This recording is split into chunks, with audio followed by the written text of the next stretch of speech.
Good morning, friends. So I've been fascinated by a question in the last couple of weeks, and it's only gotten deeper since the news out of Memphis involving Tyree Nichols. And that is, what do we do as people of faith and people who have to live and share in this world together when we are really, as disabled activist Sarah Coakley says, living in a post-PTSD world, and that means that there no longer is a post to traumatic stress because of the way our news cycle functions and how quickly we can receive information, and just the seeming uptick in stress and stressful events around the world. There doesn't seem to be any time for healing. It just seems to be one large cycle of trauma, stress, violence, and what have you. So what do we do if we now live in a post-PTSD world? As some have said, and I think the answer is very, no, the answer is not very simple. The answer is actually rather hard and can be quite complicated, but the answer is apparent. I believe in Scripture, and I believe we get the answers in two stories.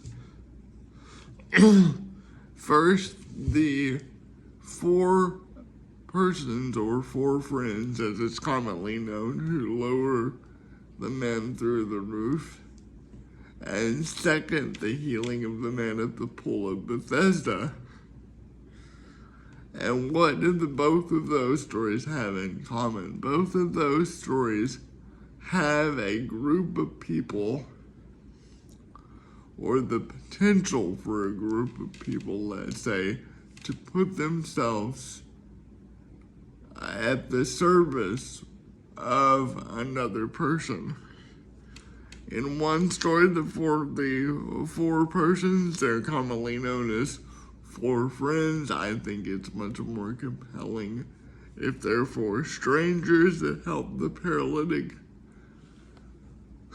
through the roof, because that means they don't know each other. They just recognize something powerful in the witness of Jesus and in the needs of this man, and made it happen. But those four persons that helped the paralytic through the roof all put themselves on the line and all went to extraordinary efforts to understand and directly inhabit the situation and intervene in the situation of another person.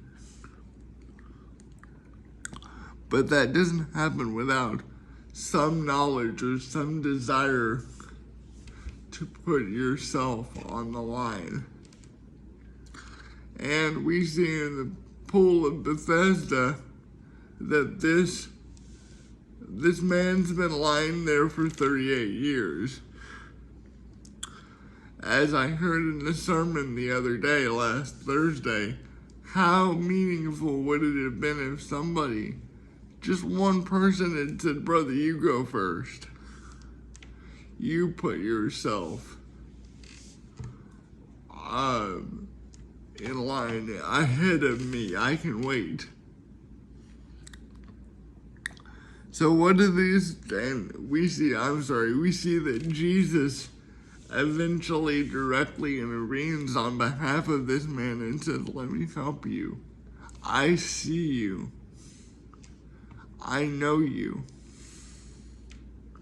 Or I want to know you, at least."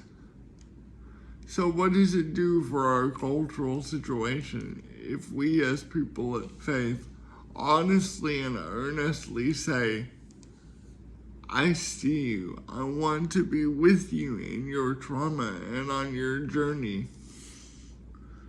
And more than that, not only do I want to be with you, I want to be open to understanding my role in it and surrendering to the power of God to help me change the world.